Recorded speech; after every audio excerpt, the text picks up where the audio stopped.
পাকিস্তানের শাসন ব্যবস্থায় এক ঐতিহাসিক ও বিতর্কিত পরিবর্তন এসেছে। বেসামরিক প্রধানমন্ত্রীর হাত থেকে পরমাণু অস্ত্রের চূড়ান্ত নিয়ন্ত্রণ বা নিউক্লিয়ার বাটন এখন সম্পূর্ণভাবে পাকিস্তানের সেনাপ্রধান ফিল্ড মার্শাল আসিফ মুনিরের একক নিয়ন্ত্রণে চলে গেছে বলে বিভিন্ন প্রতিবেদনে দাবি করা হচ্ছে। সুপ্রিয় দর্শক, খবর সংযোগের বিশেষ আয়োজনে আপনাদেরকে স্বাগতম। আপনাদের সঙ্গে রয়েছি আমি আহমদ আতিক।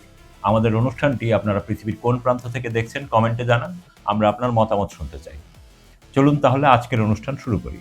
ভারত সীমান্তে দুই পরমাণু শক্তিধর প্রতিবেশী রাষ্ট্র চীন ও পাকিস্তানের একযোগে নজিরবিহীন সামরিক তৎপরতা। এমনিতেই মোদী সরকার আভ্যন্তরীণভাবে ব্যাপক চাপে রয়েছে। এরই মধ্যে পাকিস্তানের শাসন ব্যবস্থায় এক ঐতিহাসিক ও বিতর্কিত পরিবর্তন এসেছে। বেসামরিক প্রধানমন্ত্রীর হাত থেকে পরমাণু অস্ত্রের চূড়ান্ত নিয়ন্ত্রণ বা নিউক্লিয়ার বাটন এখন সম্পূর্ণভাবে পাকিস্তানের সেনাপ্রধান ফিল্ড মার্শাল আসিফ মুনিরের একক নিয়ন্ত্রণে চলে গেছে বলে বিভিন্ন প্রতিবেদনে দাবি করা হচ্ছে।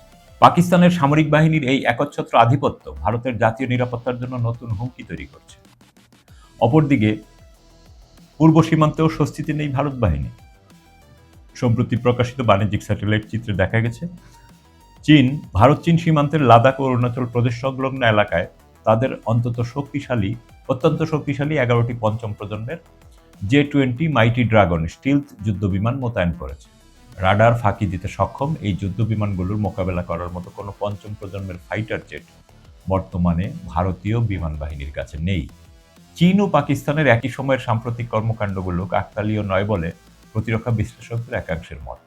তাদের মতে বেইজিং ও ইসলামাবাদ সমন্বিত কৌশলে ভারতকে দুই দিক থেকে চাপে রাখার চেষ্টা করছে। একদিকে লাদাখ অরুণাচল সীমান্তে চীনের বিমান শক্তি বৃদ্ধি, অন্যদিকে পাকিস্তানের পরমাণু কমান্ডের নতুন বিন্যাস। এর সঙ্গে অভ্যন্তরীণ রাজনৈতিক চাপও যোগ হওয়ায় সব মিলিয়ে মোদী সরকার এখন তিনমুখী চাপে রয়েছে। চীনের নিজস্ব প্রযুক্তিতে তৈরি 100 টন ওজনের প্রথম চালকবিহীন জাহাজ চেচিয়াং প্রদেশের চৌসাম থেকে হাইনাইন প্রদেশের সানিয়া পর্যন্ত 4206 কিলোমিটার পথ পাড়ি দিয়েছে।